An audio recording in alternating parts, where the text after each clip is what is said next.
Welcome to chef Aneesh kitchen. അപ്പോൾ നമ്മൾ ഇന്ന് വന്നിരിക്കുന്നത് ഒരു സിമ്പിൾ മെഴുക്ക് പുരട്ടി, ഒരു north Indian south Indian fusion മെഴുക്ക് പുരട്ടിയാണ്. അപ്പോൾ നമ്മൾ പയറാണ് എടുത്തിരിക്കുന്നത്. പയറും ഉരുളക്കിഴങ്ങും മെഴുക്ക് പുരട്ടിയാണ് നമ്മൾ ഇന്ന് ഉണ്ടാക്കാൻ പോകുന്നത്. അപ്പോൾ നമ്മൾ ആദ്യം ഒരു പാനിൽ അല്പം വെളിച്ചെണ്ണ ഒഴിച്ചു. വെളിച്ചെണ്ണ ഇല്ലെങ്കിൽ സൺഫ്ലവർ ഓയിലായാലും മതി. നോർത്ത് ഇന്ത്യയിലൊക്കെ സൺഫ്ലവർ ഓയിലും ഒക്കെയാണ് നമ്മൾ ഉണ്ടാക്കുന്നത്, അല്ലെങ്കിൽ മസ്റ്റാർഡ് ഓയിൽ. അപ്പോൾ നമ്മൾ ആദ്യം അല്പം കടുകിട്ടു.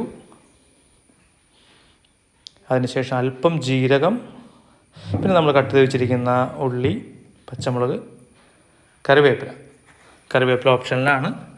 അപ്പോൾ നമ്മളത് ആഡ് ചെയ്തിട്ട് നന്നായിട്ടൊന്ന് വഴറ്റി കഴിയുമ്പോൾ നമ്മൾ കട്ട് ചെയ്ത് വെച്ചിരിക്കുന്ന പയർ, ഉരുളക്കിഴങ്ങ് ഇത് രണ്ടും ആഡ് ചെയ്യുന്നു. അല്പം ഉപ്പിടുന്നു. ഉപ്പിട്ടതിന് ശേഷം മൂടി വെച്ച് നമ്മൾ അല്പസമയം വേവിക്കുന്നു. ഒരു അല്പം വെള്ളം ഒഴിച്ച് കൊടുക്കുന്നു. ആ വെള്ളത്തിൻ്റെ സ്റ്റീമിലാണ് നമ്മളിത് വേകുന്നത്.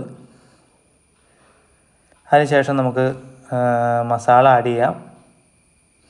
അപ്പോൾ അല്പം മഞ്ഞൾപ്പൊടി, മുളക് പൊടി, കാശ്മീരി ചില്ലിപ്പൊടി ഇത് മൂന്നുമാണ് നമ്മൾ ആഡ് ചെയ്യുന്നത്.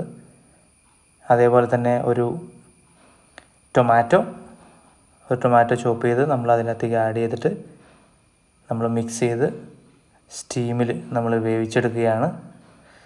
പാകത്തിന് ഉപ്പ് നോക്കി നമുക്ക് സ്വാദിഷ്ടമായ ഒരു സിമ്പിൾ മെഴുക്ക് പുരട്ടി, ഒരു north Indian south Indian mix fusion മെഴുക്ക് പുരട്ടിയാണിത്. ഇത് നല്ല ടേസ്റ്റിലുള്ള ഒരു സംഭവമാണ്.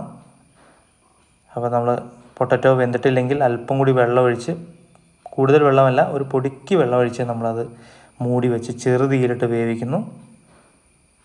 ചോറിൻ്റെ കൂടെ കഴിക്കാൻ പറ്റിയ ഒരു കിടിലൻ മെഴുക്ക് പുരട്ടിയാണത്. Thank you so much. അപ്പോൾ എല്ലാവരും ഇതൊന്ന് ട്രൈ ചെയ്ത് നോക്കുക, എന്നിട്ട് നമ്മളെ ഫീഡ്ബാക്ക് അറിയിക്കുക. അപ്പോൾ എല്ലാവരും ഇതൊന്ന് ഫോളോ ചെയ്യുക, സബ്സ്ക്രൈബ് ചെയ്യുക. Thank you so much.